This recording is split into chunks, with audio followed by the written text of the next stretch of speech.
Hey, Ron, welcome to today's Program Yourself Thin podcast. Today we're talking about facing the denial about your weight. This is one of the most important things you need to do because this is a lot of times where the real motivation comes from. And you have to understand that the reason we have denial is it's part of our psychological immune system. Sometimes we get ourselves into positions that aren't great, and in order to kind of manage it, we ignore it. We don't pay attention to it.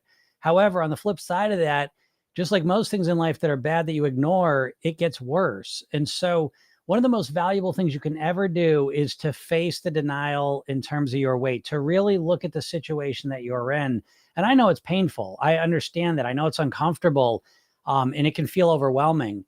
However, if you don't look at your weight and all the negative effects it's causing, honestly, you're never going to realize what's really happening here. You're never probably going to tap into the motivation and ultimately make the decision to finally take control of your weight. So how do you face the denial? Well, you start off by relaxing. You take a deep breath and you slowly let it out. You manage your state while you do it. But then you be honest with yourself and you look at what are the negative consequences of this weight on me. And I think there's three key categories you want to pay attention to. We can start with the physical because that's the one you're usually paying attention to. So physically, you may know that the extra weight, you're not happy with how you look, but physically, you may have high cholesterol, you may have high sugar, you may be pre-diabetic, you may be diabetic. You may have any number of physical effects because of the weight. Your knees might be sore because of the extra weight. Your back might hurt because of the extra weight. What are the physical effects, the negative ones that the weight's having on you? Now's your chance to think about it. How is the weight impacting your stamina, your energy levels, right? How awake you feel, how comfortable you are when you're moving, doing simple things, your mobility, right? Your physical comfort. Pay attention to how the weight is affecting those things. Because of course, if you're carrying extra 30, 50, 100 pounds around, the way to internalize, think you're carrying a dog food bag around that weighs that much. It's heavy. It takes a lot of energy to do that. And it's important to internalize that and recognize it. But it's the next two categories that most people overlook. They're usually kind of hurt the most in a sense, but simultaneously create the most motivation. And that's the mental and emotional piece. And the mental piece is really what you're thinking in your head, what you're saying to yourself, how you're thinking about things. So this is what, when you finish the pint of ice cream, what are you saying in your head? Usually it's very negative.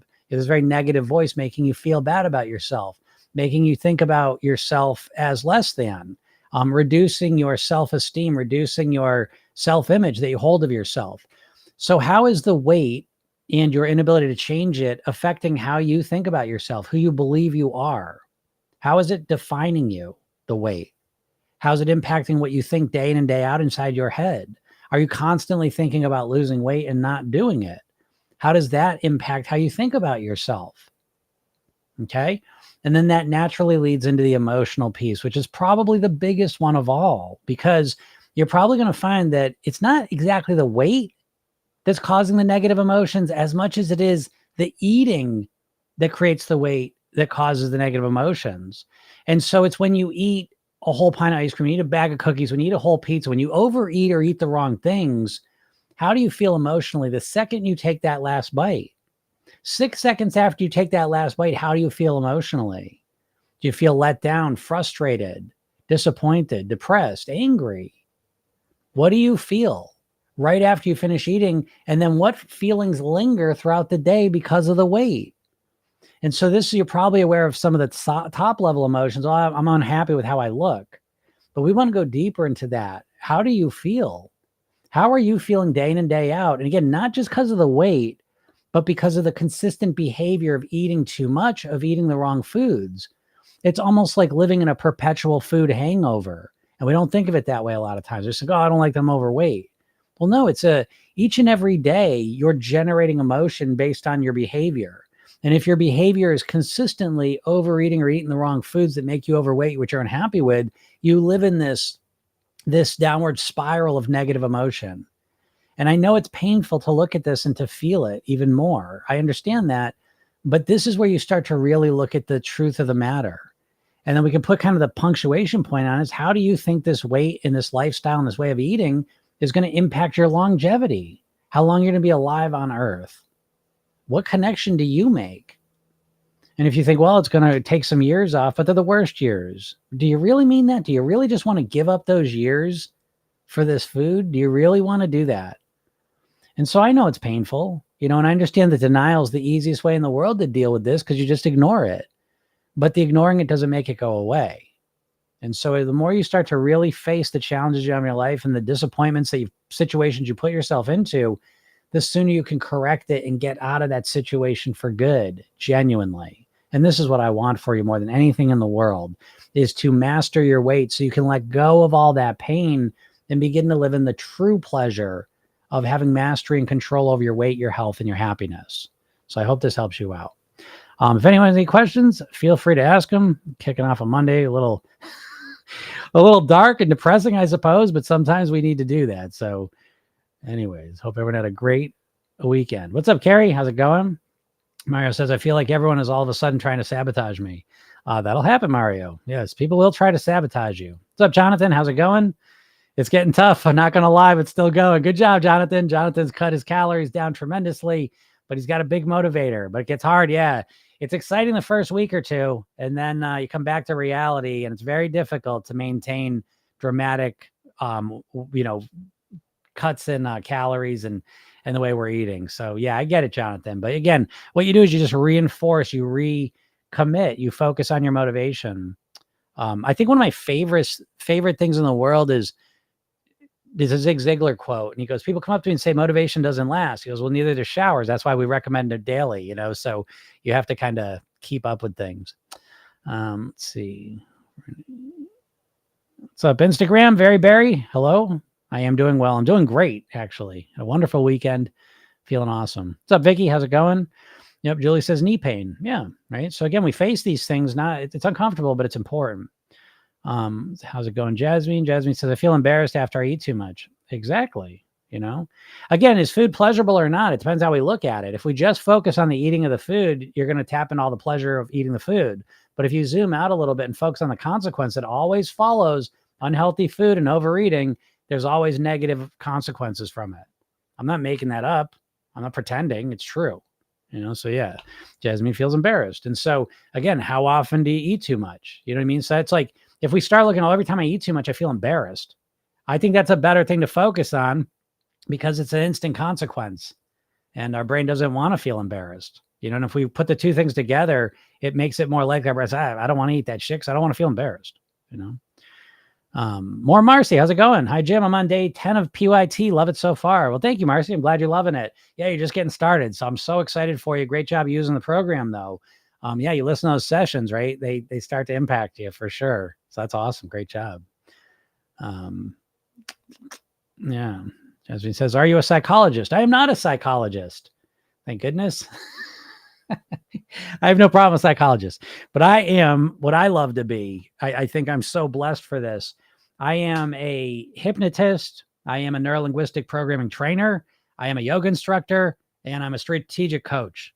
And I think I'm so thankful in my life for those things because they left me the space to kind of figure out my own way of doing things. And that has allowed me to kind of create the system that I've created. So again, I love psychologists, but the thing with psychology and psychology, being a psychologist, is you really are controlled by the system. And again, no problem with systems sometimes, but they really kind of train you to think about things one way. And I'm so thankful to have had the flexibility of my approach to try different things to see what works, because now I'm able to bring you, at the very least, may or may not work for you, but at the very least, I'll be able to bring you a different point of view. And I think that's so valuable, so no, not a psychologist, although I do love psychology. Hello, Eileen. How's it going? I see you over. Oh, Nora, how's it going? Hey, hope you're doing great. I'm in my 5th PYT week. Hope you're doing great. I've realized today that the more visible my results are, the more impatient I get. First 3 weeks before weight loss kicked in, I was perfectly fine to wait. Now I'm restless. Brain's so weird. That's a true story. Yeah. Once you start getting some results, you want more and more, right? Again, it's exciting. That's the dopamine in our brain. And I always think, I now tell this to my clients. It's a little subtle thing, but part of what Program Yourself then is, I think in my mind, it's a hypnotic dopamine manipulation system. So again, we don't need to get caught up in the weeds of this, but I am absolutely looking to influence how you are routing and using your dopamine. And we don't need to know a lot about this, but part of what happens is we start getting results, and now we start getting impatient on more results. We get fixated on that. But what the secret, Nora, is to do exactly what you're doing before the results really started showing up, which is to really fixate and focus on the process. What am I doing that led to those results? And really measure yourself on the process. Get impatient with the process, again, so Nura's in the program. So you can go with that impatience, now deep dive into the lifestyle section, right? Go to the bonus section, deep dive into the lifestyle piece, start adding more lifestyle pieces. Deep dive into the eating blueprint again and tweak up your blueprint. Deep dive into the mindset section and really lock that down. So take that energy and that impatience, but aim it at the process, not at the results. That's the secret there, because we have no control over how quickly the results show up. We do have control over the process, immediate, instant control over the process. And the more we start to focus on that piece, the better. Because again, that's the piece that we have absolute control over. Understand what I'm saying, folks. What I'm telling you is that you can't lose weight. You cannot lose weight. You can eat better, you can live healthier, and over time and through some magical process, the weight loss occurs and you weigh less. But you can't actually lose weight short of chopping an arm or leg off. There's no way to actually lose weight for you. So it's a weird, semantically, it's an incorrect phrase. It's kind of like money. You can't make money unless you're a counterfeiter, right? You can't make money, but you can create more value and earn more money, have more money coming your way. So again, the way we think about things is so important. And to make it semantically accurate is very, very important, because our subconscious mind is extremely literal. All right. But great job, Nara, and I'm excited for you. But that's the secret, is to start really focusing, really focusing on the process. Nara says, since I cannot afford to fly you to Europe and pay you to spray me with water each time I think stupidly, the next best thing I can ask for is some of your advice what to do. Yeah, exactly, Nara. I that's so funny. Yeah. And I will say this, Nara, and again, I just throw this out there. I don't know what your financial situation is, and I'm sensitive to financial situations, believe me. But I will say, again, remember that you always do have the coaching option. If that's something that is doable for you. I believe it's an upgrade. It's $700, I think, for 8 weeks of coaching, 2 calls a week. So anyways, I just throw that out there. But yeah, otherwise just get on here and I'm happy to help you out. Okay. Because I can, what you're experiencing, it's not the first time I've worked with someone who's experiencing that. There's patterns to things, and what you're experiencing is, again, it's very funny too, because you think like, oh, once the weight loss shows up, that's the easy part. Not necessarily. A lot of times, like, things show up, they was like, oh, that's going to be the easy part. And then there comes other problems with it. So again, but that's the process, Nara, forever, is we're always just, new challenges arrive, we deal with them. New challenges arrive, we deal with them. First, okay, I'm going to do all this. I don't really care about the weight. Now the weight starts coming off. Now you feel impatient. Now we deal with that. You see? And then you'll deal with the impatience, and something else is going to come up. We'll deal with that. Something else is going to come up. That's how it goes. And the diet industry is all giving you a bunch of bullshit that you're going to get to your goal weight, and then magically just going to be there forever. And it's literal hypnosis, because it makes no sense. The way dieters think about getting to their goal weight makes zero sense, because you all just think, I'm just going to get there and then I'm just going to figure it out. I'm just going to stay there. Even though you've never done that, even though you've lost weight in the past and you put the weight back on, somehow when you think about the future, you think you're just magically going to figure it out and never put the weight back on. That's bullshit. And so we need to look at things accurately and honestly. And the truth is that you always have to be, again, I always say, like, managing your weight's like surfing. You're constantly engaged and constantly adjusting to situations, because situations are always changing, right, and evolving. So, yeah, but good job. Again, that we want the situations to evolve and get more challenging as we move forward. What's up, Lindsay? Lindsay said, I took note of everything I ate for a few months to get a bird's eye view of what I was eating. I was shocked and actually ate worse than I thought. Okay, not unusual, folks. You all eat worse than you thought. If you're overweight, I can almost guarantee you're eating worse than you realize. Almost guarantee it. Eating new foods is like learning a different language. Absolutely. Focusing on starting the day with some vegetables, but I'm still struggling with eating some health for lunch. I always eat an unhealthy sandwich. Yeah, okay, Lindsay. But I mean, like, you're perfectly on the right track, in my opinion, because I can tell by the way you're speaking that you're not in this super rush. You're doing things strategically. You dieters aren't approaching your weight loss strategically, So Lindsay, it sounds like you are. So great job with that. And yeah, you're right though. Eating new foods is like learning a different language is absolutely true.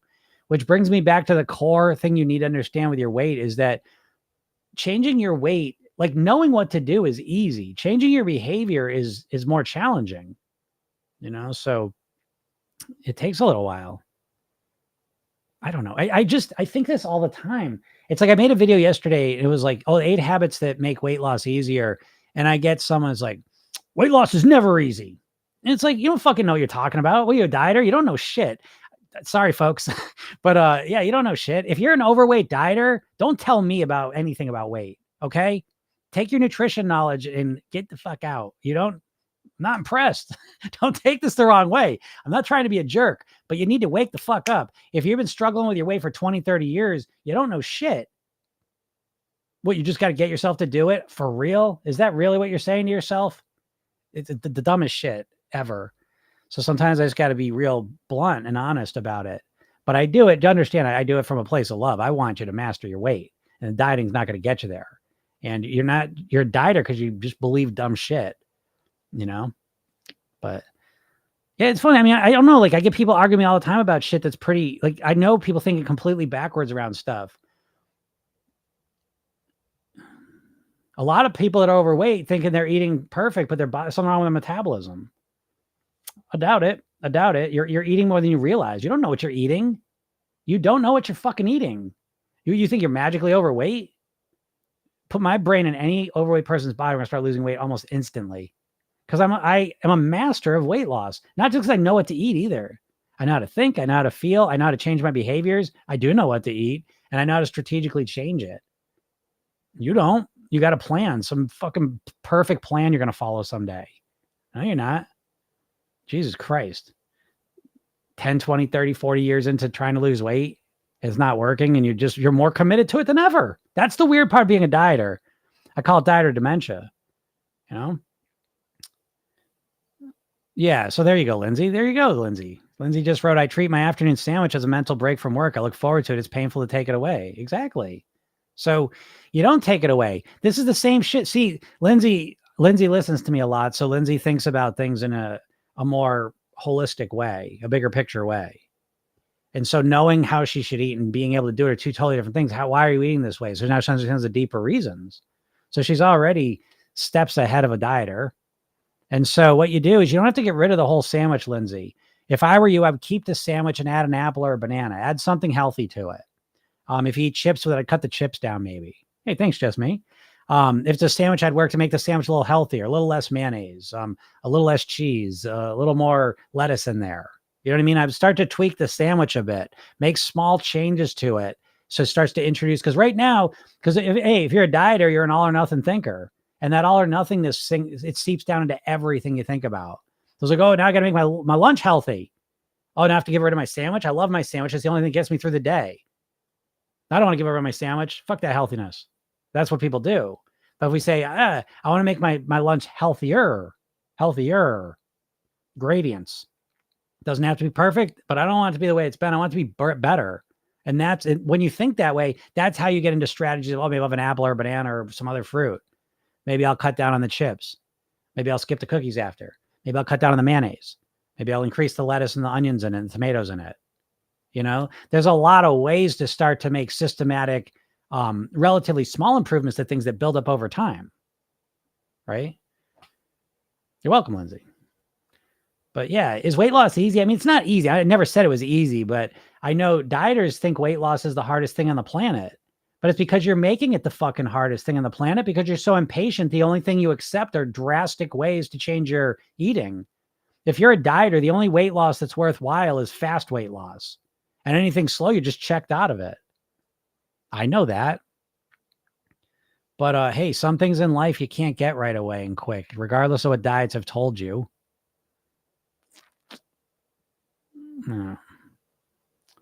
Catherine says, I crave sugar and biscuits. It's a comfort. Yeah, of course. Of course. It's not just a comfort. It's an addiction. I mean, like the sugar's like an addiction. It's a physical addiction. You don't even realize it. I was thinking over the weekend, I got some ideas coming your way, and I cannot wait because I'm going to be deep diving into sugar over the next month here. And I'm excited to share all this with you. But sugar, the way you conceptualize sugar, it's fascinating. You just see it as this benign, harmless substance, and it's not. Girl devouring. I keep overeating on pleasure days. Please give some tips. Keep overeating on pleasure days. Well, that's not a crazy idea. I mean, just got to get better at it. You know what I mean? Like you got to practice it. So that's my tip is that you practice eating on pleasure days. So pleasure days are structured, first of all. You understand that? Or it's not a free for all that we're just eating what we want to eat. That's always going to cause you to overeat. Again, it's a dopamine related behavior issue that if you just say, okay, I'm going to eat what I want to eat today, you're going to eat a bunch of fucking food is what you're going to eat. Okay. So pleasure days are structured just like clean days are structured. And the point is that you figure out how to structure your pleasure days in the perfect way so you get the most pleasure out of it. So I can almost guarantee you haven't been doing that. And if you start doing that, it might change it up. And if you haven't doing that, let me know. Jonathan says, but now my mind is starting to think, how will I maintain? Well, Jonathan, you can kick that thought right down the road because all that matters to you is getting those pictures on your wedding day, which is fine for now. You know what I mean? Like once you get there, then you can focus on maintenance.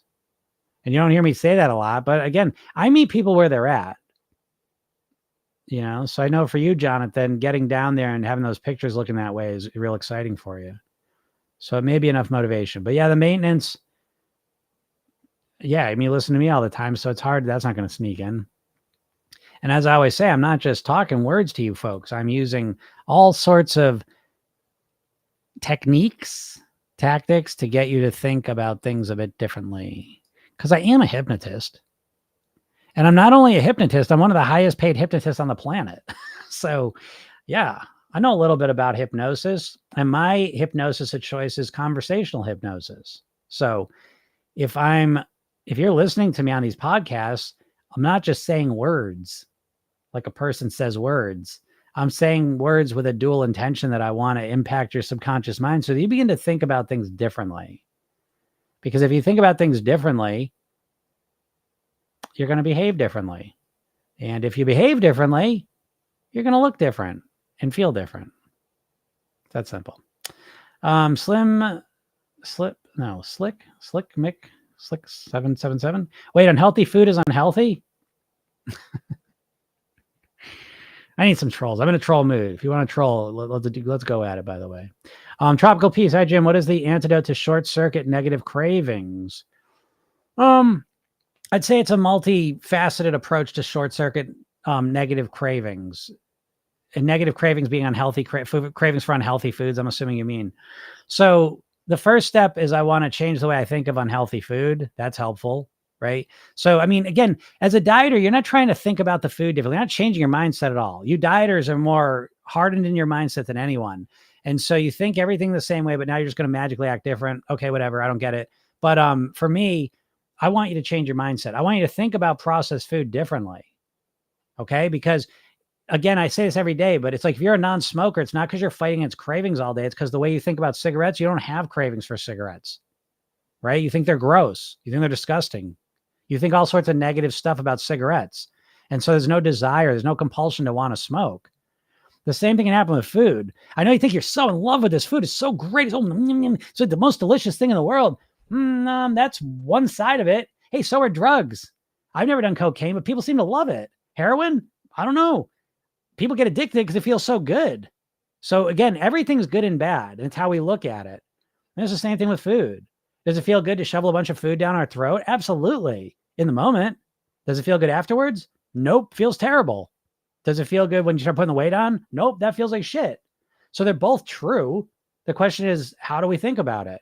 And you all have been hypnotized. If you're a dieter, you've been hypnotized. I mean, we all have to think about food as eating it, that moment of eating it. We don't think about the consequences of it. You know? So when we want to short circuit unhealthy cravings, the big first step is to change your mindset of how you even think of unhealthy foods, because you all love fucking unhealthy foods. You love it. You can't get enough of it, but you got to stop yourself so you can lose some weight. It's never going to work. I'm not sitting in front of you at my goal weight for 30 years because I have some crazy willpower. I do not. I change the way I think about these foods. I don't want to fucking eat fast food. It's as gross to me as cigarettes are. Oh, I could never think that way, Jim. Yeah, you could. I used to fucking love fast food. You can change your thoughts, folks. Just because you haven't doesn't mean you can't. You've never learned how. I've spent 30 years learning how to change people's thoughts. and started with my own. Don't you think the way you think about food is going to have impact on your weight and how you eat and what you crave? I don't know. Dieters don't want to think about any of this shit. I don't know. I give you all the benefit of the doubt that the diet industry has conditioned you to think like zombies. But once you start hearing me say this stuff, now I don't know what you think. Now I don't know what you think about your mindset. What do you think? It just doesn't matter? I get you don't understand and think about it through those levels. But so anyways, that's the first thing with unhealthy cravings is to change the way you think about unhealthy foods.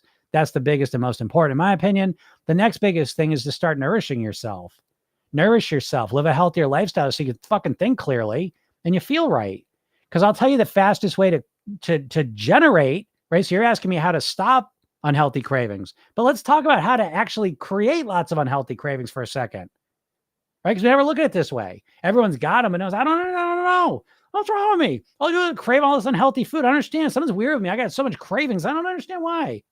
I'll tell you why. A, you're eating a very addictive substance. Processed foods are one of the most addictive things on the planet. It's designed by multi-billion-dollar companies with chemists and fucking labs and unlimited resources to get you addicted to this stuff. That's the first thing. The second thing is your lifestyle is causing more cravings than probably anything other than your mindset. So the fastest way for me to generate lots of unhealthy cravings, I'm going to keep you up tonight. I'm not going to let you sleep. I'll let you get 4 hours of shitty sleep. I'm going to dehydrate you. I'm going to stress you out. I'm going to get it so you're real sedentary. I'm going to emotionally fuck with you so you feel depressed and angry or frustrated. And that's all I need to do. You're going to be craving unhealthy food like a mad person. Okay? So it ain't hard. But the flip side works just as well. Get some sleep, hydrate yourself, relax, calm down, center yourself, nourish your body, move a little bit, get outside, live a genuine life. And all of a sudden the healthy cravings start to reduce. Is that all? No, you can do other stuff too, but that's a huge part of the puzzle, you know? So those would be my suggestions to start approaching that part.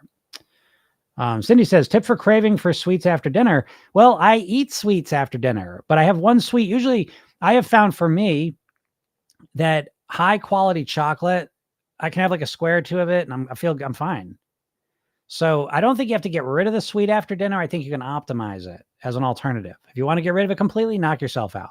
But I want you to understand there's also an alternative where you just reduce the calories you're consuming. And again, usually the healthier, more natural food, even the dark chocolate that's really high quality, that seems to satisfy much more than like a Hershey's bar chocolate. You know, you can add fruit into it. That can be sweet. So again, it's about training yourself to have a healthier sweet after dinner is what I recommend and what I do. You know, but that's just an idea. What's up, Aria? Aria says, I've been doing hypnosis and it was honestly worked so well. In the span of a day, I went from thinking like a dieter to thinking like a healthy person. But what do I do when I start questioning myself?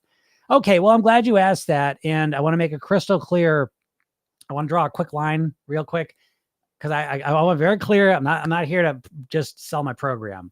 I will never let this podcast turn into an infomercial. Okay. At the same time, I'm going to talk about this because this is why I created the program I created. Okay. So Program Yourself Thin is really a program that has 3 parts to it. The first part is the hypnosis. So Program Yourself Thin System's the #1 hypnosis program on the planet. There's nothing like this. All right. You get hypnosis session every day. You get a 5-minute hypnosis session in the morning. Each one's different. So each one's put a different mantra in your mind. At night, you get a sleep hypnosis session. You get one of those a week for the 8 weeks. So total, you get 8 core weight loss mantras in the sleep hypnosis sessions. And each day for 57 days, you get a hypnosis session. That helps create a thin mindset. So you just think and feel and act differently. Okay. So that's really important. But I have found for most people, that is not enough. And so now comes my mastery program, which includes the Program Yourself Thin technique. And this is where I'm going with you, is that it teaches you how to program your own subconscious mind. I think that's the difference between weight loss and weight mastery, I would say. I can help anyone lose weight. It's easy. The weight mastery, though, you've got to learn some things. You've got to do some work. I hate to say that, but it's just what I've seen to be true. And I've been testing this out nonstop for 20 years professionally. And so the 2 things I think you need to master your weight is to understand how to program your subconscious mind. So the Program Yourself Thin technique is a 1-2-minute hypnosis technique you use on yourself. It's actually the redo rehearsal technique, but it's a hypnotic technique. You use that to deal with your own internal dialogue. You learn how to train your own mind. And the other side of it is the weight mastery blueprints, where you create again, it's a blueprints that you fill in the blank, mindset, lifestyle, eating blueprints that are customized around you so that you know how to think like a thin, healthy person, you know how to live like a thin, healthy person, and you know how to eat like a thin, healthy person. So I will split this up. I've never wanted to do it, but I've had enough people kind of write to me. They love the hypnosis, and I know it's going to help them. So I am going to split that up. That's my imprint program. And it's without question that I'm on hypnosis program. There's nothing close to it. Because in addition to those hypnosis things I said, there's also a hypnosis library with over 25 sessions in it. So again, there's no hypnosis program where it's like 1 or 2 or 3 sessions that's going to do shit for you. You need a consistent support system. I think of the imprint program as like a cocoon. And I put you in this hypnotic cocoon in the morning and at night and any other session you want to listen to. And I can change your mindset while you're listening to these sessions so you think differently and behave differently.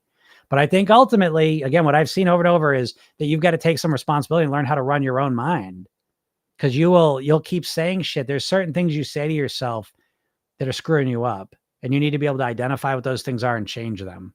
So that's my answer to you, Ari. And again, I take a no bullshit oath, and sometimes the no bullshit oath takes me to a place where I don't know what a solution is other than to kind of talk through the prism of my program. So again, I'm very clear not to make this an infomercial, but I just wanted to make that say. So, okay, back over this line where I'm back just answering questions. But by the way, anyways, again, if you've never experienced hypnosis before, you can click the link in my bio, right? You go to my bio, click the link, get the hypnosis session I give you. It's free. It's called The New Thin Me. It's a 10-minute session. It's a kickstart session. You might want to listen to it. People pay me $25,000 to work with me. When I say I'm one of the highest paid hypnotists on the planet, literally. And I'm not a hypnotist. There's probably higher paid hypnotists that are like stage show people, but in terms of a hypnotist, like a hypnotherapist that actually helps you change, I'm literally one of the highest in the world. So I'm giving you this free session, and then I made a video for you to watch as well. And then I email you every day. I'm here to help you. This is my mission, and I'll help you for free. So you should go listen to that. See if it helps you at all. What do you know? Don't act like a dieter. Dieter acting like they know everything. What's up, Don? It's fired up. Calming back down. Dieters think they know everything. Stop being a dieter, folks. It's not a good thing to be. Simply because it doesn't work. It's not a good look to do things that don't work for a long time. You're way too smart for this shit. And I know it because I know my people. I know that people who listen to this are overthinkers, action-oriented, perfectionists.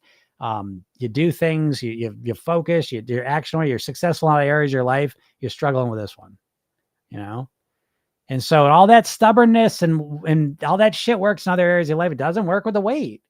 Stop being fucking stubborn. Stop thinking you know everything. Oh, I was going to do it. Jim's going to do it. They just got to do it. Oh my God.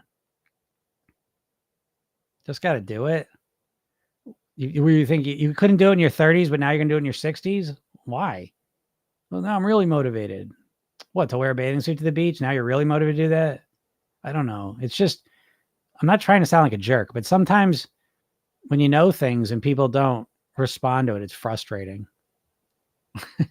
Anyways, Just Me says it's taken over 50 years to stop the all or nothing approach. Great words of wisdom. Well, thank you. I appreciate you saying that. Yeah, all or nothing is the kiss of death. Bramley Apples, how's it going? Did you go to university to do your job? No, I went to university to not do that fucking job I spent all that money and studied for. But I'm glad I did it. I'm still glad I did it. But yeah, I got a degree in finance and investments. I got a business degree.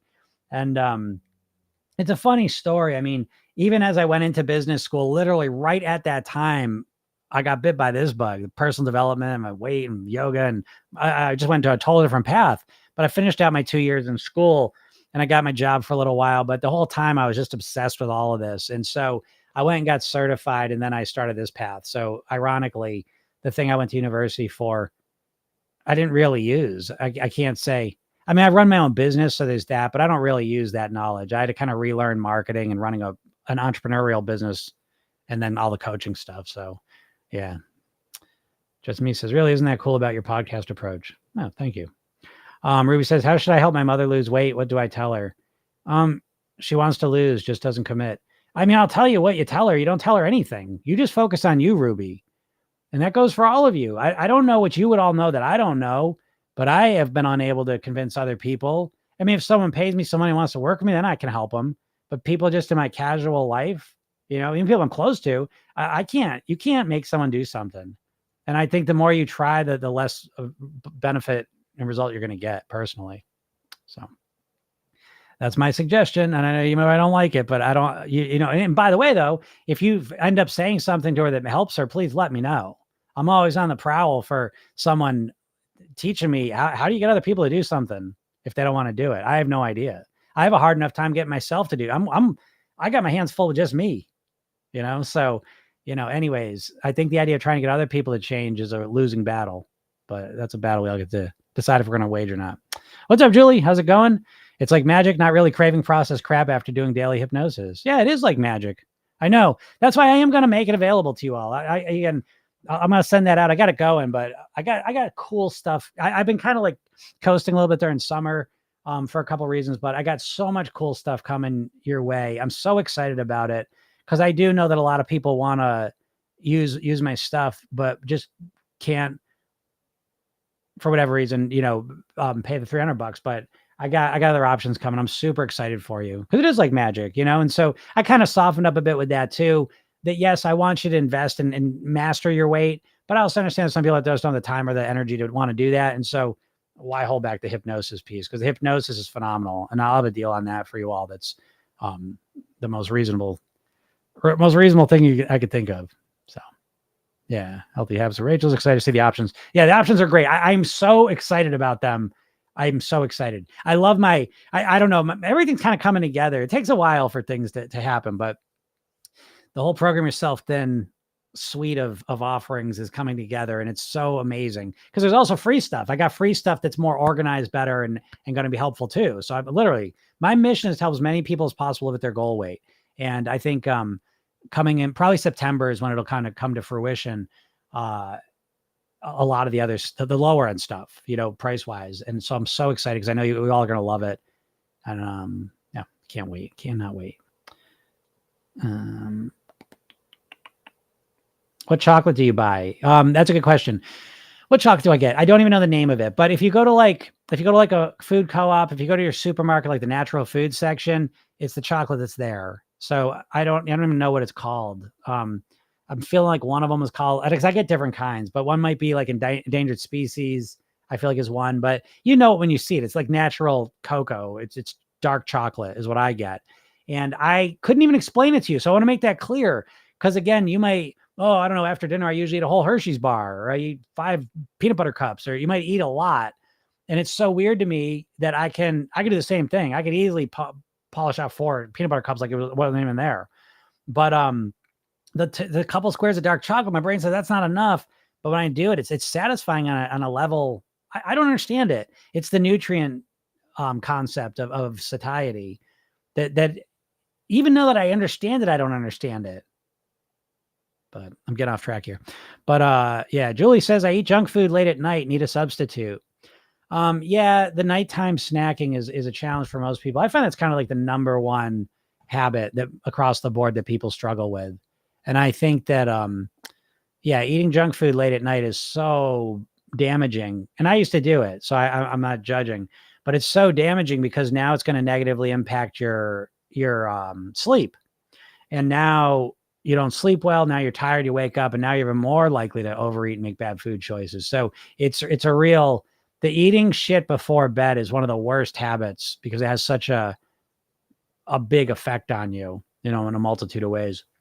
So how do you deal with that? You're saying less sugar. So you're eating sugar on top of it. Yeah. Eating a lot of sugar before bed. And I've done it. So it's like, I know, but you have to understand, when I was doing, I was 30 years, it was 30 years ago, but I was 50 pounds heavier. I used to just sweat all night. I slept like shit, couldn't fall asleep, didn't really sleep deeply. I'd sweat all night. I was tired. And when I stopped eating right before bed and I made that window when I went to bed and when I stopped eating bigger and bigger, I started sleeping better. Everything became easier. So again, it's really worth your focus and effort to get a handle on that. And it goes beyond needing a substitute. I will tell you, in Program Yourself, then we follow the 3 R's of weight loss: reduce, replace, remove. And so what most dieters want to do is they just want to remove. I'm just going to stop eating at night. All right. We'll see how that goes. So it's the hardest one to do, but it's the fastest result. So that's what I'm going to do. But reduce and replace are usually the ones that get better long-term results typically. And so I think you're on the right track when you talk about needing a substitute. But I would use needing a substitute. Reducing is, that's right. Need a substitute is reducing or replacing. Reducing is just eating less of what you're doing, and replacing is replacing it with something else.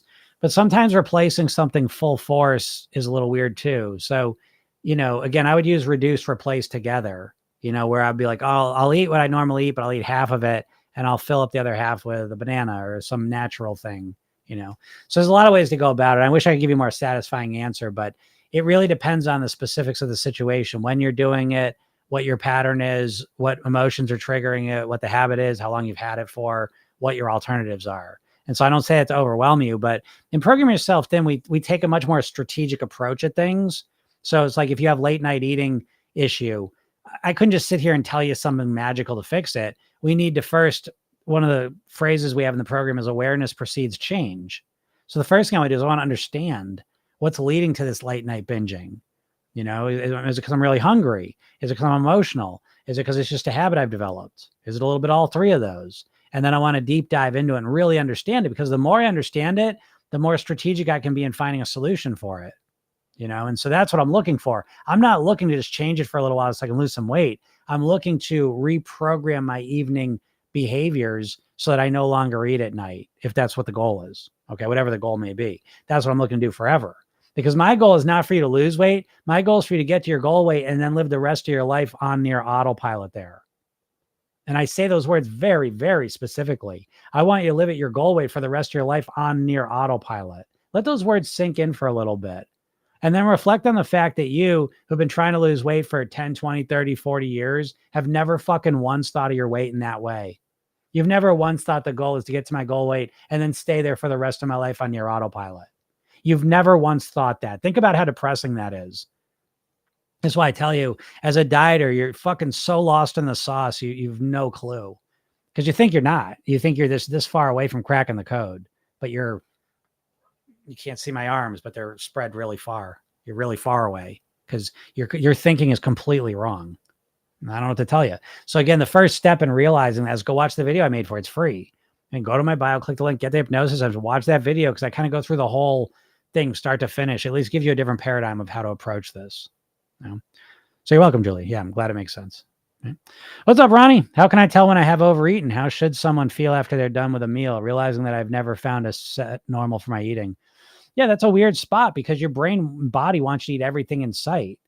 Visual is a huge aspect of eating. This is why finish your plate is a big thing. It's not just that your parents trained you to do that. It's instinctual. We evolved, and we're here because our ancestors ate the most food, because the more food you ate in a food scarce environment, the increased likelihood that you could survive. And so here we are now in a food abundant environment, though. So yeah, what you see actually factors into that. So figuring out how much to eat is a process. It's a challenge, I think.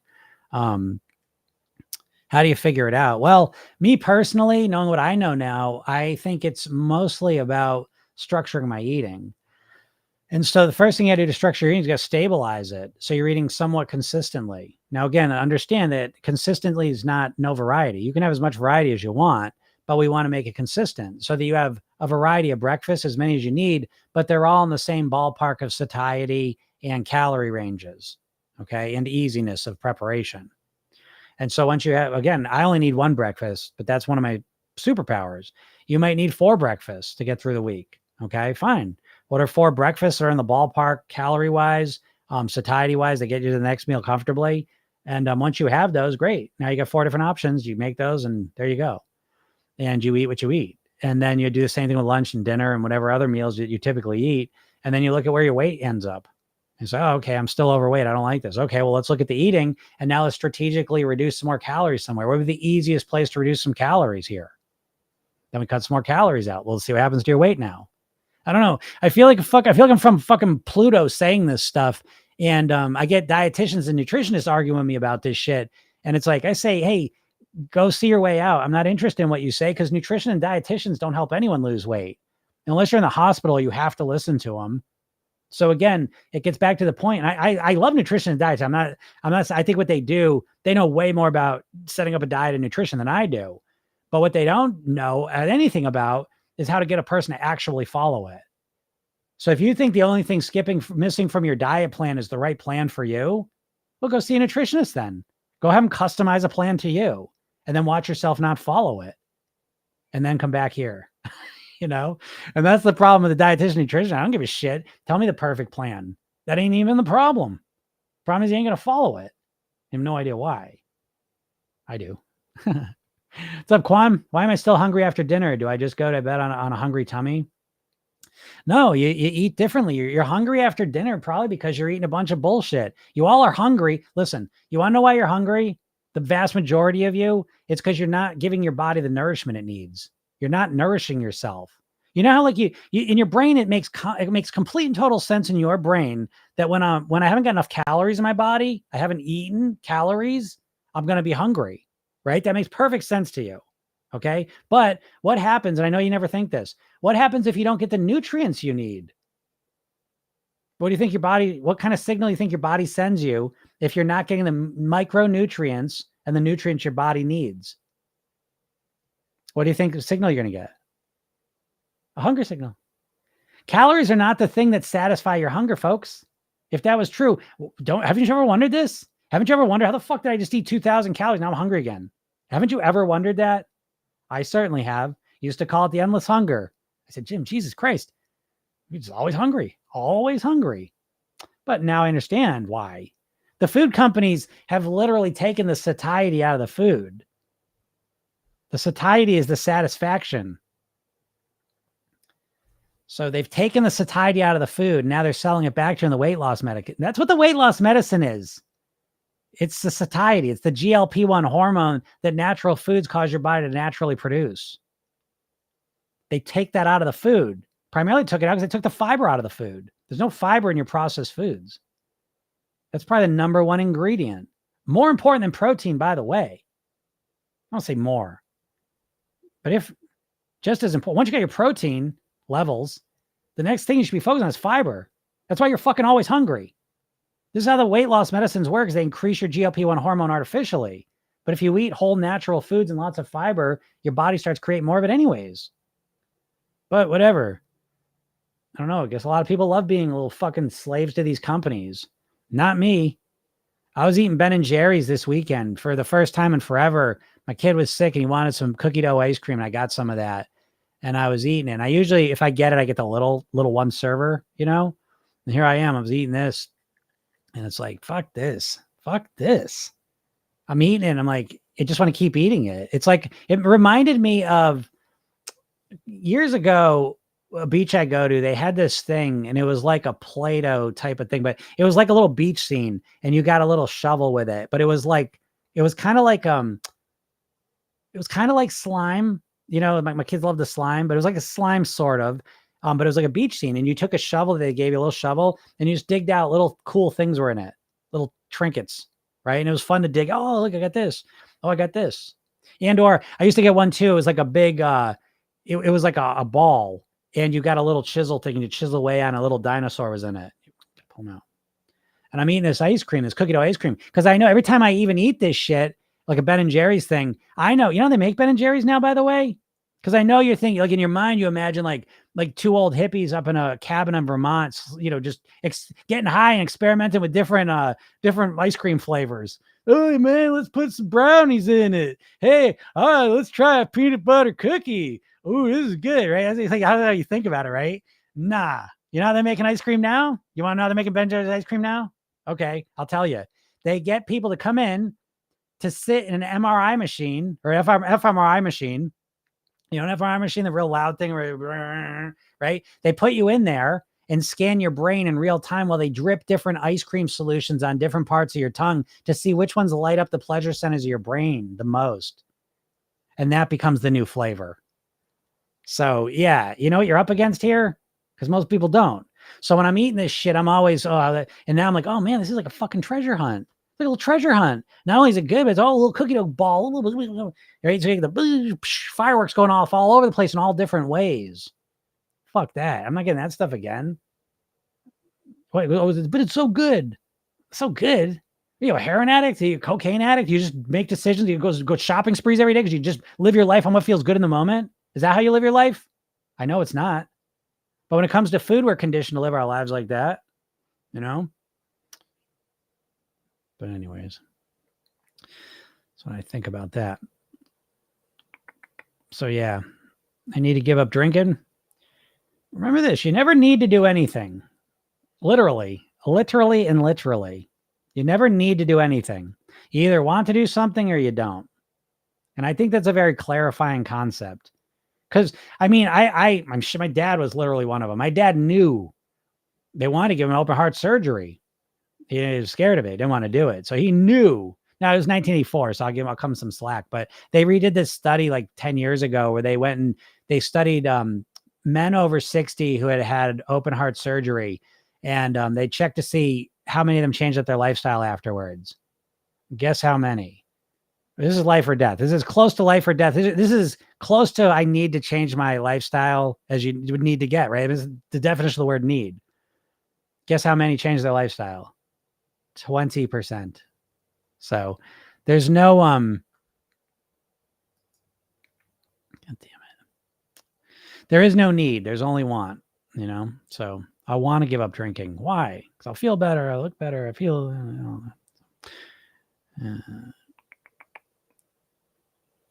the reader rehearsal is great. I've been using it for things other than weight loss. Yeah, great job, Marcy. Absolutely. The reader rehearsal technique, really, technically, this is in my other world, hypnosis world. I call it the self-hypnotic programming. That's what I call it. And so it's just a way to program yourself. So yeah, great job, Marcy. Oh, come on.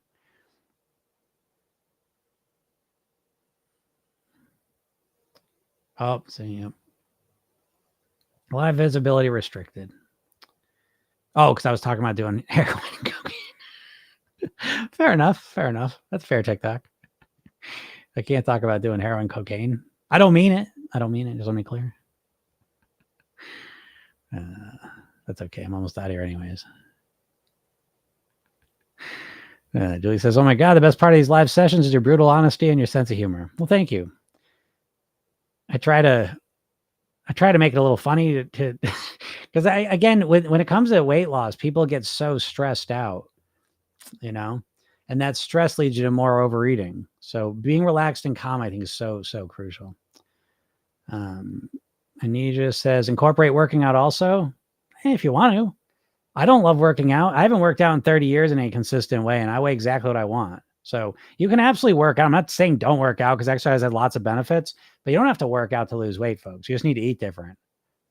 Working out, again, has its own different benefits. And honestly, at first, if you haven't been working out and you're going to start working out to lose weight, I think it's going to have more negatives than positives personally. But that's for everyone to decide.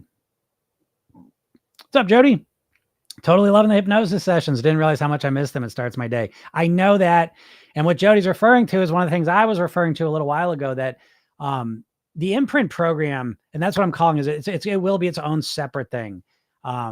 If people just want to do the hypnosis piece. And yeah, but like I said, every day for 8 weeks, you get a 5-minute hypnosis session.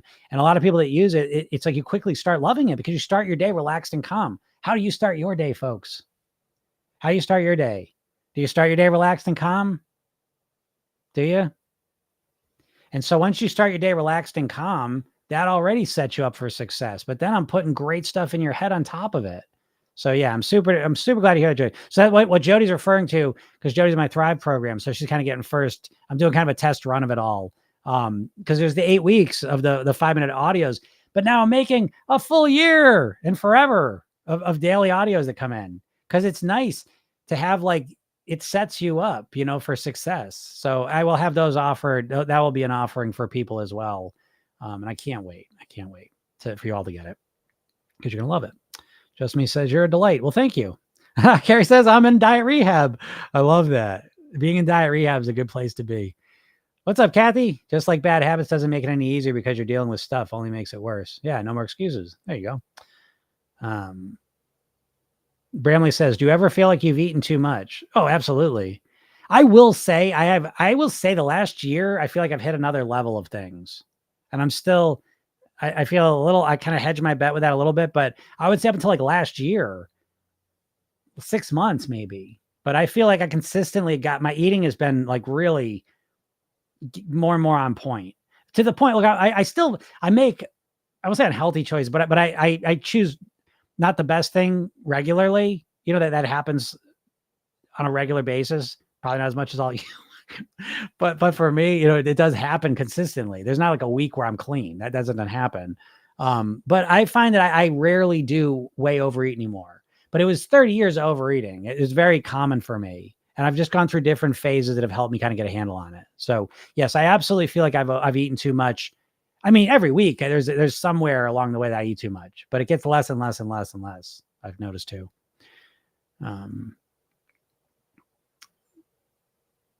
Oh, there you go, Kathy. Yeah, cut down on the wine for weight loss and health. Yeah, cutting down on the wine. I've cut down on the wine a bit too myself, and it's been great. It really has. But I'm doing it in a slow, systematic way, and it just works for me. So yeah, that can help. Bradley says you've said about having structure, but I worry that I miss nutrients, etc., from eating the same things. Well, that's bullshit though, because you know, I don't know. I think that's bullshit. Because how structured are you? Are you structuring all your eating right now to have all your nutrients? Because first of all, structure doesn't mean the same thing every day. I eat the same thing every day. Am I missing nutrients? I mean, you know, I think that's a funny conversation to have, first of all, because I find people get silly with their thinking where they'll be like, oh, you eat a lot of good, healthy food. So what about the nutrients? But then I ate a lot of bullshit for a lot of years. I will say my mom always had a solid ass dinner. We always had like a solid dinner. Well, it's home cooked dinner. I don't know. I guess a lot of short. I don't think I'm missing nutrients. I think I eat more. I think for the last 5, 6 years, I eat more nutrients and more of a greater variety of nutrients than I've ever had in my life. So I would say no to that. But again, I want you to understand that structure doesn't mean the same thing necessarily. Structure can mean, because I'll give you an example. Let me go give you an example of what I mean. My salad for lunch is structured. I have a salad every Monday through Thursday. I have a big salad. Okay. So I have the salad, but the question is, what's going to be in it? Now, don't get me wrong. It's the similar stuff. I would say it's 80% similar week to week, day to day. Okay. But that similarity is there's 5 different types of greens in it, all little leaf greens, all dark green, really, really high. They're literally called super greens. They really are super greens. So I finish a giant bin of super greens every week. So there's that. Then I put cucumbers, carrots, peppers, onions, maybe egg whites, almonds, walnuts, maybe some blue cheese crumbles occasionally, tomatoes. Okay, so let's just say I put those in there pretty much every day. Right. And then I switch things up. I add things. It will get, I don't know, celery one week. I don't know, just different shit kind of ends up in there. So there's a lot of variety built into that. And so let's take that variety and compare it to the variety you're getting without structuring things. I'll put my variety up against yours any day of the week. That's what I think, because that's not even taking into account, my breakfast is, I'm not getting a wide variety of nutrients in my breakfast, but probably more than you all are. I'm not trying to be a dick, but I mean, what are you eating? If you're eating like, I got a protein breakfast bar.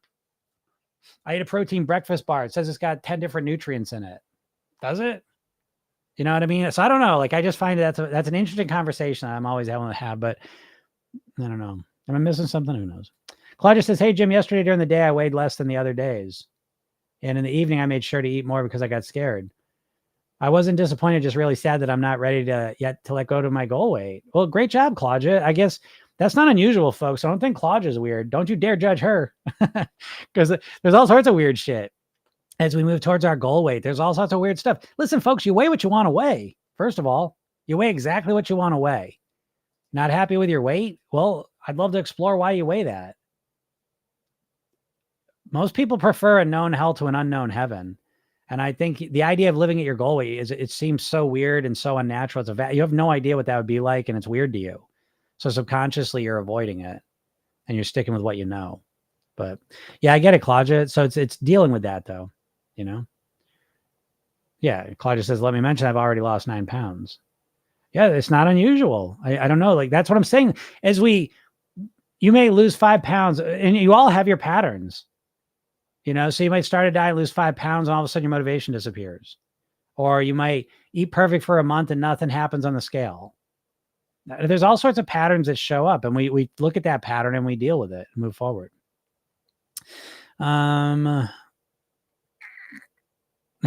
says, yeah, the hypnosis sessions make me fall back asleep. I have to set my alarm again. Yeah, they'll do that.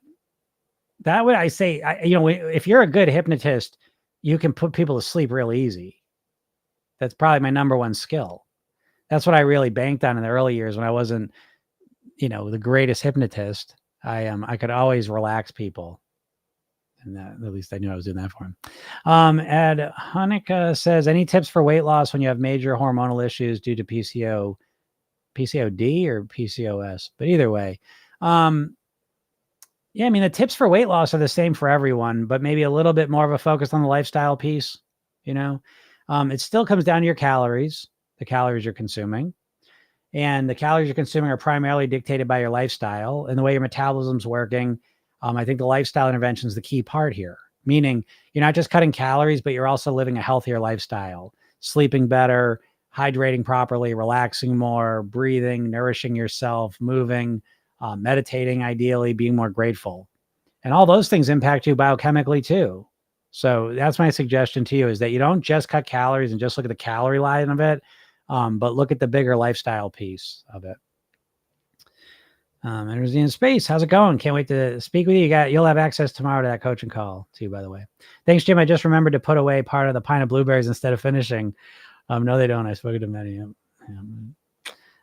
Beatrice, exactly. Nutrient dense food is important. Empty calories is not nutritious and doesn't make you feel fuller longer. Absolutely. Fiber to feed the food gut bacteria. Exactly. Yeah, they took the fiber out. You put the fiber back in, it's amazing. I drink psyllium husk and I don't crave sweets. Not surprised. Yeah. Fiber is the number one missing ingredient from your bodies, folks. If you eat a lot of processed foods, you don't have enough fiber in your body to thrive. And it's that simple. Again, the food industry took the satiety out of the food, and now they're selling it back to you in the form of an injection and pills and other bullshit they want to sell you. Tropical P says, what shall we stop telling ourselves immediately to prevent binge eating? I mean, again, that's just too simplistic of a view of it. It really is. You have to look at binge eating as almost like, okay, so here's the thing. I always say, like, diets are just say no to, remember back in the 80s, the Reagan's there, I think I don't know if they were big proponents of it, especially Nancy Reagan. That was their big thing, right? Just say no to drugs, right? And it's like, we don't look at that now as a real strategy, right? We've gone beyond that. We know it's not as simple as, just say no to it, right? There's stuff that's going on. You're not going to go, there's no rehabs. There's no just say no, the no center, right? Where you're going to go to a rehab center. Oh, no. Imagine that. Well, we should try that, right? So I'm going to set up a rehab center where you just put the drug of choice in front of it. No. That might actually work. That's a better idea. But anyways, just say no to drugs clearly wasn't enough, right? It was a superficial, attempt to fix a deep-seated problem. Can we all agree with that? And so dieting is basically just say no for food. And so with the binging, can I say to myself, just stop binge eating? Well, you're binge eating for a reason. Okay. You're binge eating because it's usually one of three things are the big ones. You're either getting yourself too hungry, right? So, I'm not going to eat all day. I'm not going to eat today. Okay. Well, guess what? You're going to be starving by the end of the day. And when you're starving, it's pretty hard not to overeat. Okay. So what could I tell you to say if that's what the main reasons for you? I don't eat all day. Well, Jim, what can I say to myself? You could say, go get something to fucking eat. Okay. So again, we can't just say there's no one simple solution. I don't know what the problem is, but if it's the hunger one, saying something to yourself isn't the fix. Eating something is the fix. Okay. But hunger's the big one. Emotion's the next big one. Okay. Maybe at night you get really depressed and then you binge. So what am I going to tell you to say to yourself? Oh, you're not depressed? Maybe you get lonely and then you start binging. What am I going to say to you? Oh, I got lots of friends when you don't? Okay, you're going to bullshit yourself. So if that's the problem, how can we resolve the emotional issue at the core? Because that's the problem that leads to the behavior. So we want to go to the core and figure it out. And then maybe it's just a habit you have had it your whole life. And then, there's ways to approach that. So it's never just like, oh, I'll just say this to myself. It's about understanding it in more depth and understanding so that we can resolve it at a strategic level, Kathy says, I had COVID and lost 10 pounds. I barely ate anything, gained it back. Yeah, that's what happens. Yeah, Esther loves the hypnosis sessions too. I'm glad to hear that. Yeah, I know they're good. I know it's good to have them back, right? So it's good to make them too, actually. Carrie says, why do people that have a little wine or drink do it? I do it because I like getting a little buzz on. I like a little bit of alcohol. So is that the right answer? Right? Probably not. But I don't live in the world of right. I live in the world of that I actually live in. So, why do I have a little bit of wine? I don't know. I like the way a little bit of wine makes me feel. I like the way a lot of wine makes me feel at first. I don't like the hangover effects, So I look at the full thing. Will I ever give wine? Maybe. But so I don't know. Why do people do it? I do it and I like it. I love it. It's everything's in its right place for me and I really like it. Will it change? Who knows? But I can just answer for myself. I do it because I really like it. Bramley says, I have the same breakfast and snacks every day. Well, so what do you worry about? Bramley, if you have the same breakfast and snacks every day, what are you worried about structuring the other stuff for? Again, structuring allows you to optimize. It's not a restrictive thing. And that's why I always hesitate. I know no one even knows what I'm talking about. When I talk about the structured eating, what most people do is they project onto that idea a meal plan that you've done. And it's the exact opposite of a meal plan. It's nothing about a meal plan. It's about structuring your eating. And I know it sounds like the same words and I know you can't see the difference, but it's just totally different. So, because this is what I love. You're a big picture person as I am. Yeah. Big picture is important, right? Real important. Marcia said, I watched your salad prep video on YouTube. Oh, good. Yeah. That's a good video. I like that. I actually haven't been prepping my salads like that for a little while now. I've been making them each time when I go in, but I might go back to prepping them again too. So I don't know. Like again, things change, but I like that video because it just gives you an idea of how to approach it that a lot of people don't necessarily think about. I didn't think about it. Kind of just, how did it even happen? I read the book, How Not to Die, and got inspired. And then I kind of came up with that. But anyways, I'm glad you liked it. Or I don't know if you liked it, but you watched it. What do you think about the OMAD diet? I mean, again, if you love eating one meal a day and you're thriving and loving it, and it's just like you're not that hungry when you're not eating and you're just feeling totally calm and at peace with it and you love it, then I say, great, go ahead. But that's not most people's experience. Most people are really stressed themselves out with the OMAD. And so you can't just judge a diet by the weight loss. You have to look at how it feels to follow it. And I find most people with the OMAD, it's miserable. Would be for me. And so in most cases, I think the OMAD diet's silly and you're not going to do it forever and it's not real. But I know people that want to do OMAD are the biggest proponents of it. But who gives a fuck? Because as I always say, like, if you're overweight, your diet don't work. So, to me, it's a real simple test. If you're overweight, whatever diet you're committed to is bullshit, probably. So it's like, I don't know. I've seen so many people, what works is OMAD. OMAD works. Well, how's it going? Well, I'm not doing it right now, but when I did it, I lost 40 pounds. Well, when did you do it?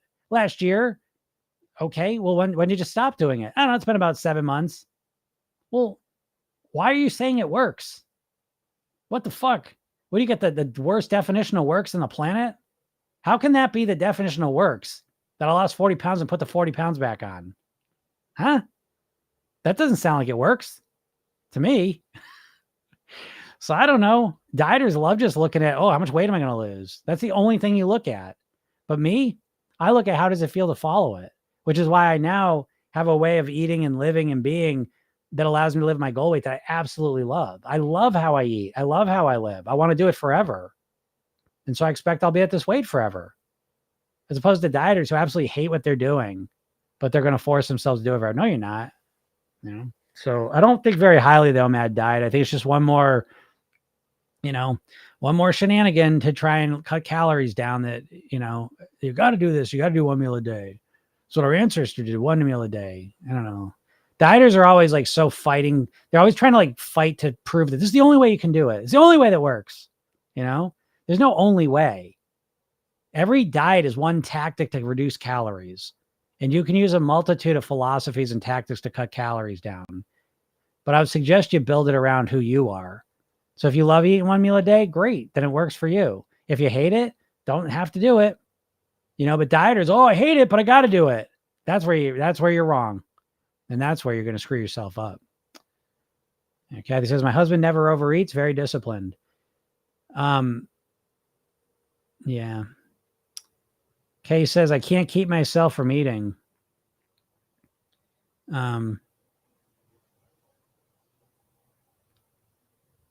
Yeah, no, I get it. I know it. I know this. I know it feels like you can't keep yourself from eating, but it's just, here's my thing is that phrase just reeks of diet mentality because it's just such a vague, meaningless statement. No offense, Kay. I'm not picking on you, by the way. Lots of people say this stuff. And look, I never pick on, look, I joke about the dieter mindset, but look, we all have a dieter mindset. We all have a part of us that's a dieter mindset because we've been conditioned to have a dieter mindset our entire lives. Our entire lives at this point, we've been conditioned to think like dieters. And it's been millions of diet ads we've all been exposed to. So it causes us to think about weight loss as a dieter, And when we say things like, oh, I can't keep myself from eating, like, what does that even mean? Do you know what I mean? Like, it's like, so I can't make any money. I can't lose weight. It's just a big old vague term that means nothing, but it's very disempowering, So I gotta dig into things,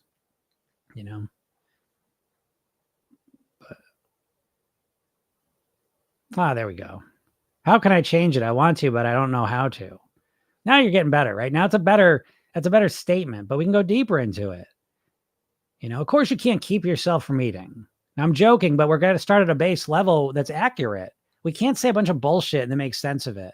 And that's what the diet industry's done to you. You're the way you think about weight loss is so disjointed and unclear and ineffective. I mean, honestly, all of you dieters, it's like, how much more could you think about weight loss? And the truth is, as little about how to lose weight now as you did before you started your first diet decades ago. That's a crazy realization, isn't it? You're no closer to understanding this than you were decades ago. That's why you should cut this shit quick. So I say to you, Kay, is go to my bio, sign up for the hypnosis session, but watch the video I make for you. Because then you'll have more context to what I'm saying and you'll be able to show up on another live. I do these every day, Monday through Friday, usually around noon. Although this week I won't be doing Thursday. I don't know if I'll be doing one Wednesday. But you can hop on here and then ask me more specific questions. And I'm absolutely happy to help you. Okay. But we need to get specific. We need to speak specifically and literally because your subconscious mind's like a computer. And I don't know how much you know about computer programming, but computer programming, you have to be very, very specific about what program you put in and how you put it in. You can't just be like, oh, do this. It doesn't know how to do that. You have to type it in very specific. And our subconscious mind's like that. So I can't keep myself from eating. Well, no shit. You're a human. Of course you have to eat, right? You don't want to die, do you? I know you don't mean that. I get that, but you have to be specific about what you're asking. How can I change it? I want to, but I don't know how to. Well, my first question before we even get to the eating is why? Why do you want to change it? You think you want to lose weight? Maybe you do, maybe you don't. So why do you want to eat differently? I don't know. I'm assuming you probably want to lose weight, but it's not good to assume things. So I'd like to start off for the real reason, like what? Yeah. And of course, I can't keep myself from eating.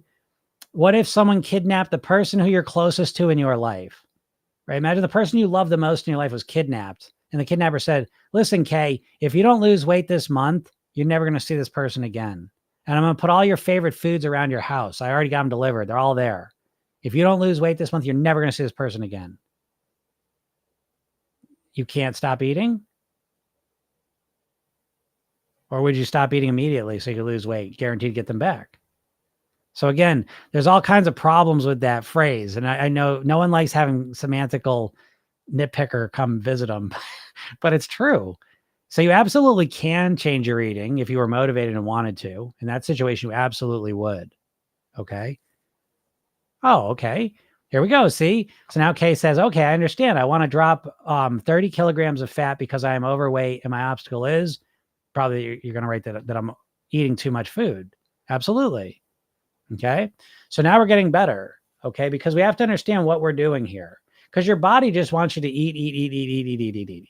If we just took our brain, well, you need your brain to run everything, right? But if we took the prefrontal cortex and just like turn it off for a second, you're an eating machine. Think about it, right? Evolutionarily, we got to eat, we got to breathe, we have to eat, and we have to make babies, basically, and we got to have shelter to live long enough to do those things, right? So it's it's kind of like we need to be able to eat and eat as much as we possibly can is what our body wants to do. So I will make clear, I say this all the time, that we have these evolved brains that evolved in a natural environment, but now we live on the surface of Mars. We're in an alien environment, literally. And our brain hasn't been upgraded and updated to deal with this environment when it comes to the food. That's why we have 72% of the population overweight or obese. And so this all starts, we have to do things differently. We can't trust ourselves because your body wants to eat everything in sight. So we have to temper it with our prefrontal cortex. We bring that back online. So why? We need to have real motivation to do this. Well, I want to drop 30 kilograms of fat. Well, great. That's what you don't want. You don't want to be 30 kilograms of fat heavier than you are. So what do you want to be? So here's a little tip for you. You don't want to lose 30 kilograms. You want to be whatever 30 kilograms minus where you're at now is. Okay. So stop saying I want to lose 30 kilograms. I want to lose 30 kilograms and start saying I want to be X kilograms. Okay. And then build on that. Who's K at that weight? Who's K at that weight? Whatever your goal weight may be. Who's that K? I bet she's awesome. I bet you imagine her being like a go-getter, thriving, succeeding, better relationships, feeling better about yourself, having more energy, looking better in your clothes, feeling better in your clothes, achieving more, doing more, right? You probably see yourself as a better version of yourself. And this is why we take the weight loss wrapped in personal development. Let's make this more important because what we're looking to do is, I give you the example, and I know it's unpleasant. The person you care the most gets kidnapped. And I know it's an unpleasant example. I'm just trying to show you what you're capable of in an extreme situation. And in that situation, Kay, you wouldn't have any, Kay, because Kay wrote, I want to drop the 30. My obstacle is that I can't resist processed sugar and junk food. Can't or won't. Right? Can or won't. Won't. Don't want to. Right? So Kay's sitting here and you're all doing this. You're saying, I want the sugar and the processed food more than I want that lower weight. If you're overweight, folks, this is what's going on deep down. You're saying, I want the food and the lifestyle more than I want that weight loss. So this is why I always say that your motivation is the first hurdle you got to clear to master your weight. Yeah, there you go. Of course, you can. You can. Absolutely. If I said, Kay, if you don't eat any processed sugar or junk food this week, I got a briefcase with $1 million in cash for you. Should I just hold on to that? Because you're going to go and eat some bullshit this week? Are you? Would you? Would any of you have trouble not eating sugar and processed food for a week if I'm sitting here with a briefcase of $1 million in it? Would any of you have problems? Would any of you lose that $1 million? Would you? Most of you wouldn't. You say, yeah, Jim, but that's bullshit. That's not real. It's real to me because to me, keep your fucking $1 million. I'd rather have my health and my happiness. So, yeah. So it's like the way I internalize my weight and my health and being this lifestyle and eating the way I eat and all the rest of it, to me is worth more than $1 million. I'm at that level. My motivation's that high, as if my kid's life depended on me being at this weight, as if I had $1 million waiting for me at the end of the week if I didn't eat that bullshit. I feel that level of motivation. Now, I also have lots of strategy and technique I use too, but it starts with a real focused motivation,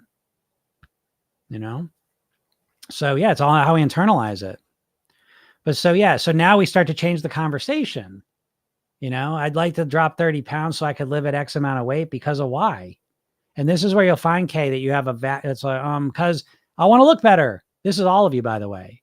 If I say, why do you want to live at your goal weight? You will go, because I want to look better. I want to look good in pictures. I want to wear the outfit I want to wear. I want to go to the beach and wear something that I look at. And yeah, well, and that's why. Why else? I want to be healthier. Why else? Yeah, exactly. You don't have any good reasons. Your reasons suck. The reasons you want to lose weight suck. Why? Because you want to wear a fucking bathing suit? What do you think happens when you wear a bathing suit at 55 to the beach? You have the perfect weight. What do you think happens? I'm trying to be a dick, but I mean, we got to stop with the dumb fairy tales we tell ourselves. You got to find the real motivation. It's right there. As Carrie said, exactly. Seeing my grandkids grow. Now that's real motivation. I want to live as long as I can. I want to have energy. I want to achieve things. I want to go on adventures. I want to do fun stuff. Now, again, it's different. You fill in the blank for different people. This is why the blueprints I give you are fill in the blank, because what motivates me is probably not going to be the thing that motivates you. But you got to crack the code, dudes. You guys need to crack the code of what motivates you. Because if you're overweight, it's because you're not motivated. And I could say it here. I find it very interesting too, by the way, that I make videos where I say that stuff and everyone goes crazy in the comments, say I'm an asshole and all the rest of it. I say the exact same thing here on the podcast live.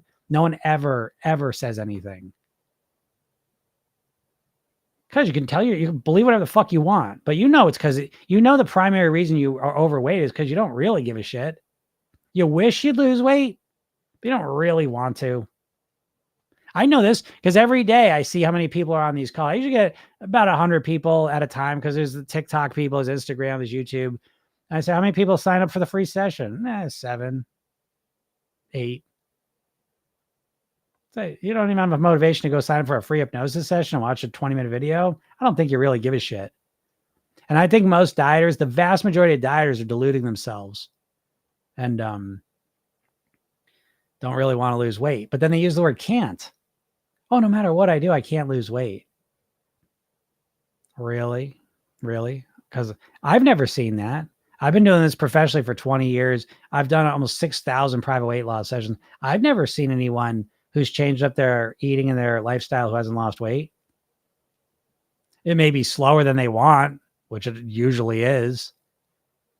But slow weight loss isn't no weight loss. So, Kay says, how can I find my motivation? I'm trying to find what will motivate me. Well, maybe you don't have any motivation, Kay. One of the core questions we ask in the program all the time is, do I even want to lose weight? Do I even want to lose weight? Most of the answer is no, which is fine. I'm not judging anything. I don't give a shit. I always say this because back when I was doing a lot of private coaching, it was a lot to work with me. Back then it was $5,000 to work with me. But it was like, okay, before someone was going to take $5,000 from someone, they better be fucking motivated. So we have a conversation first. I said, listen, are you sure you want to do this? Because most people don't really give a shit. So I don't, I think most of you dieters, one of the biggest mistakes you're making is you assume you want to lose weight and you don't. And you're so confused because you think you want to lose weight way up here. You think you're totally motivated. No matter what I do, I'm doing everything. When in reality, you think your motivation's up here. When in reality, your motivation's down here. And that's the original thing you got to resolve. I promise you, folks, you weigh what you want to weigh. I know you don't believe that, but I promise you. Now, you don't want to weigh that consciously. Consciously, you want to be the weight that you were at when you got married or when you were 18. I know that. But subconsciously, you weigh exactly what you want to weigh. Kay says, I'm sure I want to. Okay, well, why? Why then? Why are you so sure, Kay? Why do you want to lose the weight? Because I could tell you, I could sit here and talk for another 5 hours on all the reasons I want to weigh what I want to weigh. I've got reasons galore. And I can articulate them all. Marcy says, last time I lost the weight, I had a deadline. Lost it fast, gained it back faster. Yeah, no deadline this time, just daily change. Yeah, Marcy, you're in a way better spot. And again, that experience educates you and allows you to kind of succeed now. So I say it to all of you, that's my favorite thing about this is I get people that have tried many times to lose weight. And one of the best parts of programming yourself then is you get to look back at your past and learn and grow from it, as opposed to feeling like a failure from it. I think that's really important. But yeah, Kate, tell me why you're sure you want to. And that'll reveal a lot. Julie says your comparison to smoking is perfect. I'm a former smoker and it's gross. I used to eat McDonald's and now it's gross to me. Yeah, exactly. It's all about our mindset. Mindset's dictating everything. Kay says, because I am scared what will happen later to my health because of all this weight and bad eating. Okay, that's not a great motivator, right? So again, I know this is frustrating for you, Kay, but it should be instructive that this is the reason why you're struggling. It's not because you don't know what to do. And again, you dieters, I think this is so enlightening because is there anything worse than being like, oh my God, no matter what I do, I can't lose the weight? Bullshit. That's not what I've seen. What I've seen is you're not really motivated. You're very conditional. How motivated can you be if you eat well for a week, step on the scale, it doesn't move and you quit? What kind of motivation is that? That's a baby level motivation, which is perfect because most dieters are a bunch of babies anyways. Tough shit. I'm just saying it because it's like, well, it doesn't benefit you if I just placate you because it's not true. It's like you think about college. I think for me anyways, college was, man, that took a lot of money. That was hard. And so college, it's like, well, if I didn't get, I don't know how to do finance and investments. I've been here a week. I don't fucking know how to do finance investments. I've been here a month. I still don't know how to do it. Oh my God, it's been 6 months. I still don't know how to do it. No, I had a much longer time frame. This is going to take me a couple of years and I'm committed to doing it. That's motivation. Your weight loss motivation doesn't even almost register on the scale of motivation. It's more like a hope or a wish. I'm going to eat well this week. Let's see if I lose a bunch of weight. No, you're not gonna. So what do you think? What are you going to do? Okay, says I started since January going 5 days a week to the gym without losing any days since then, and this was my motivator. Well, the big lesson though, Kay, is that from this is that the gym's not going to do it. I see people saying this all the time. This is why I suggest people don't rely on the gym to manage your weight. It's a very bad strategy. Because what's happening to you, you're dealing with the big 4K. First is you're working out more, right? So you start working out 5 days a week too. That's a big level of motivation, right? And congratulations, by the way. Great job taking action. Okay. But it's a shitty strategy. So we could have all the motivation, great mindset, but if we're using the wrong strategy, right? We could really, really, really want to see a sunset. I'm so motivated to see a sunset in my life. I can't want it more than anything in the world. I'm going to run east until I see one.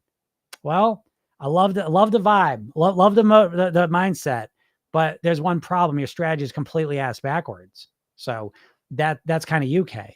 So again, going to the gym and I'm going to go out, work out 5 days a week so that I can lose the weight. Well, joke's on you because now because you're working out so much, you're hungrier. So you're eating more or you're hungrier. You're probably more tired because you've been working out more. Now, when you're more tired, you get more hungry and you have less ability to choose the right foods. On top of that, you've probably been kind of sore. And so now you're sore and that depletes your ability to choose the right foods as well. And then the big one, I know I said 5, I forget what the other 5 was. But the big one anyways is the licensing effect. And this is where our brain says, oh my God, I went to the gym today. I probably burned 800 calories so I can have this muffin that's only 200 calories. When in reality, the muffin was 500 calories and you burned 200 calories. So, yeah. So what I would take from that, Kay, is that going to the gym is not enough to lose weight. If you love going to the gym, keep going. But if you don't love going to the gym, congratulations, you don't have to go anymore. Take all that energy and dial in your eating. Your eating is what's controlling your weight. And so you get 6 months into a process and it's not working at all. You got to adjust what you're doing. Your body ain't broke. It's just what you're doing it's not working. And again, what you're doing to try and do it is a shit strategy. Anyways, it rarely works for people. If people that just try and work out more, that rarely works for them. So at least now you know why. Yeah. Kay says, no, I'm not either tired or hungry. And that's a big change for me. I eat the same as I was before. You probably don't eat the same as before. I hate to tell you this. No, and great job, Kate. Again, I think the gym is a great start. I think it's wonderful that you did something new and you've stuck with it for 6-7 months here. I think that's so great. But really what's dictating your weight is the calorie consumption, you know? And again, unless your eating is more structured, unless you're tracking calories, and even then, but you're probably mistracking calories. You're probably eating more than you were. You're burning more, but you're probably eating more. This happens on a very, very, very deep level, folks. And again, this gets to the core mistake dieters make is that you think you can consciously control your eating. Your eating is a subconscious process. And just because you think you're eating the same doesn't mean you are. That's one of the biggest mistakes dieters make. Kay says, but I think I could do better. You can do better. Oh, you lost 10 kilograms of fat too, by the way. Okay, so there we go. So, again, Kay starts and you'd think like, oh, and then dieters do this all the time because we have a negativity bias. We see the negative stuff. The negative stuff's way more impactful to us and memorable than the good stuff. So here you are, Kay. Let me reframe what you've done, by the way, a little bit, is that you started the year and you want to drop 40 kilograms. And here you are about halfway through the year and you're 10 kilograms down. The way that I process that is I say, wow, I'm 25% of the way to my goal. Holy shit. Already 25% of the way there. So what else do I need to do? But you may not need to do anything else for all we know. You're actively losing weight, which you didn't mention. So you're already losing 10 kilograms. What if you did this for another 6 months and lost another 10 kilograms? And what if you kept it up for another year after that? And there you go, 30 kilograms down total, 40, whatever. So you're always going to think you can do better, and you probably can do better. So I would dial in the eating and clean up the eating even more. You can always clean up the eating. What's up, Joy? I see you over there, over in Facebook land. I forget I'm back on Facebook too. Was kicked off there for a couple months, but we're back. We're back. Portion control on the foods I love is hard. Yeah, for sure. That's one of the harder challenges for sure. But it can be handled. But it just takes some practice. That's all. Joy says that makes so much sense. Thank you. That's my aim here. Make some sense. Help you all out with some thoughts and ideas that you don't normally hear. That's my goal for you. But all right, time to get out of here. Got to go. So again, thank you so much. Yeah, Carrie says we can do hard things. Absolutely. But hard things take a little while to do too. There's nothing wrong with that. All right. So keep that in mind. All right, everyone. Thank you so much. I really appreciate it. Oh, I see my Instagram people got kicked off. Sorry for all of them. Yeah. So if you're not in my world, please go to my bio, click the link, get the hypnosis session, watch the video, listen to the podcast, which is Program Yourself Thin on all the major platforms. Pop in here live, do this every day, Monday through Friday, usually around noon Eastern time. So if you have any questions, pop on here. Love talking to you.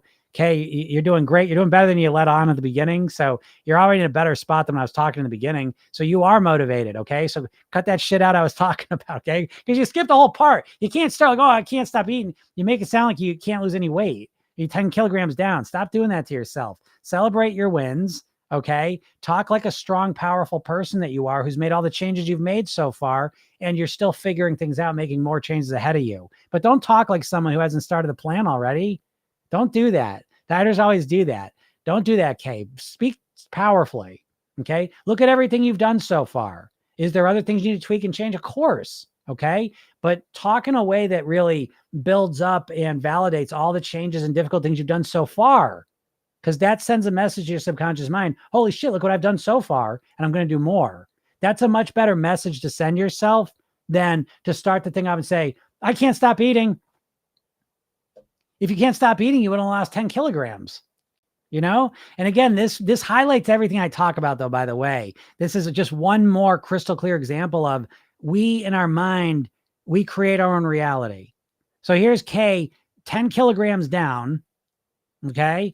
And she's talking like hasn't lost a pound yet and she can't stop eating. And she's a total loser, failure, can't do anything. When that's absolutely not the case. So how we think about things and how we talk about ourselves and what we've done really impacts things going forward. Because here's Kay, there you go.